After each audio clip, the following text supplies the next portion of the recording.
പുതുവത്സരത്തെ വരവേൽക്കാൻ തയ്യാറെടുത്ത കൊച്ചിയിലെ ആഘോഷത്തെ പറ്റി എടുത്തു പറയണോ? ഫോർട്ട് കൊച്ചിയിൽ 2 ഇടത്ത് പാപ്പാഞ്ഞിയെ കത്തിക്കുന്നത് കൂടാതെ തൃക്കാക്കരയിലും പാപ്പാഞ്ഞിയെ കത്തിക്കും. സമീക്ഷ തൃക്കാക്കര കാർണിവലിലാണ് പാപ്പാഞ്ഞിയെ കത്തിക്കുന്നത്. പാപ്പാഞ്ഞിയെ കത്തിക്കാതെ എന്ത് പുതുവർഷാഘോഷം? പാപ്പാഞ്ഞിയെ കത്തിക്കുന്നത് ഒരു ട്രെൻഡായി മാറിക്കഴിഞ്ഞിരിക്കുകയാണ്. ദാ തൃക്കാക്കരയിലെ പാപ്പാഞ്ഞി എനിക്ക് പിന്നിൽ ഇങ്ങനെ കത്താൻ റെഡി ആയിട്ട് നിൽക്കുകയാണ്.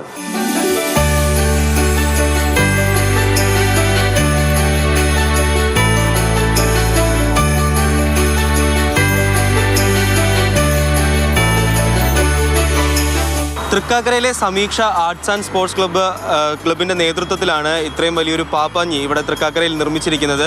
സമീക്ഷ തൃക്കാക്കര കാർണിവൽ എന്ന പേരിലാണ് ഇവരിവിടെ ഈ പാപ്പാഞ്ഞിനെ കത്തിക്കാൻ പോകുന്നത്. അപ്പോൾ എത്ര ദിവസത്തെ ഒരു അധ്വാനമായിരുന്നു ഈ പാപ്പാഞ്ഞിയെ ഉണ്ടാക്കിയെടുത്തത്? പാപ്പാഞ്ഞി നിർമ്മിച്ചത് ഏകദേശം ഒരു 13 ദിവസത്തെ അധ്വാനം കൊണ്ടാണ്.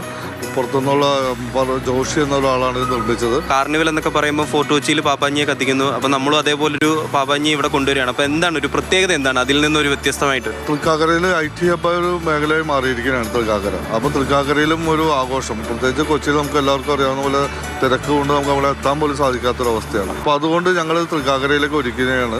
ഇതോടൊപ്പം തന്നെ ഞങ്ങളുടെ ക്ലബിൻ്റെ വാർഷികവും അതോടൊപ്പം പുതുവത്സര ആഘോഷവും അതിനോടനുബന്ധിച്ച് തന്നെ ഞങ്ങൾ ചികിത്സാ ഫണ്ട് നമ്മുടെ നാട്ടുകാരുടെയും നമ്മുടെ സുഹൃത്തുക്കളുടെ സഹത്തോട് വിതരണം ചെയ്യുന്നുണ്ട്. ഇത്തവണയും ആ ചികിത്സാ ഫണ്ട് വിതരണം ഏകദേശം ഒരു 25ഓളം ആളുകൾക്ക് ഞങ്ങൾ വിതരണം ചെയ്യാനാണ് ഉദ്ദേശിക്കുന്നത്. അപ്പോൾ ഈ 31-ാം തീയതി രാത്രിയിലത്തെ ഒരു അറേഞ്ച്മെൻറ്റും കാര്യങ്ങളൊക്കെ എങ്ങനെയാണ് ഇത് കത്തിക്കുന്നത്? പോലീസ് സേനയുടെ ഒരു പ്രത്യേക ഒരു വിങ് ഇവിടെ തിരക്ക് നിയന്ത്രിക്കാനുണ്ടാവും. അതുപോലെ തന്നെ ലോക്കൽ സ്റ്റേഷനിലും SCP CI തുടങ്ങിയവരായിട്ടൊക്കെ ഞങ്ങൾ ഇന്നലെ ചർച്ച ചെയ്യുകയുണ്ടായി. അപ്പോൾ അവരുടെ സഹായത്താലും ഞങ്ങൾ നിയന്ത്രിക്കും. തൃക്കാക്കര കാർണിവൽ എന്ന് പേരിടാൻ കാരണം തൃക്കാക്കരയുടെ ഉത്സവമാക്കി മാറ്റാനാണ്, തൃക്കാക്കരയുടെ പ്രത്യേക ഒരു ആഘോഷമാക്കി മാറ്റാനാണ്.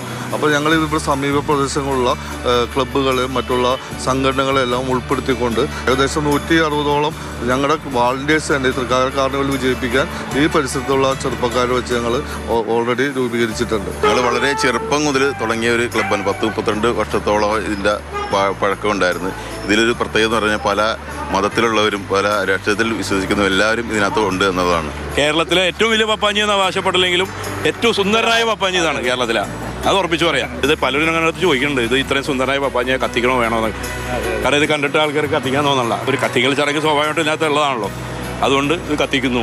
എല്ലാവരുടെ സപ്പോർട്ടോടുകൂടി നമ്മൾ ഇത്ര ആക്കിയേക്കണം. അപ്പോൾ ഇനി തുടർന്നും ഉണ്ടാവുമെന്ന് വിചാരിക്കും. 45 അടി ഉയരത്തിൽ നല്ല സുന്ദരനായ ഒരു പാപ്പാഞ്ഞിയാണ് കത്താൻ റെഡിയായി നിൽക്കുന്നത്. അപ്പോൾ എങ്ങനെ പുതുവർഷം കളറാക്കുമല്ലേ? നിഖിൽ ജോസഫിനൊപ്പം നിതിൻ തോമസ്, മാതൃഭൂമി ന്യൂസ്, കൊച്ചി.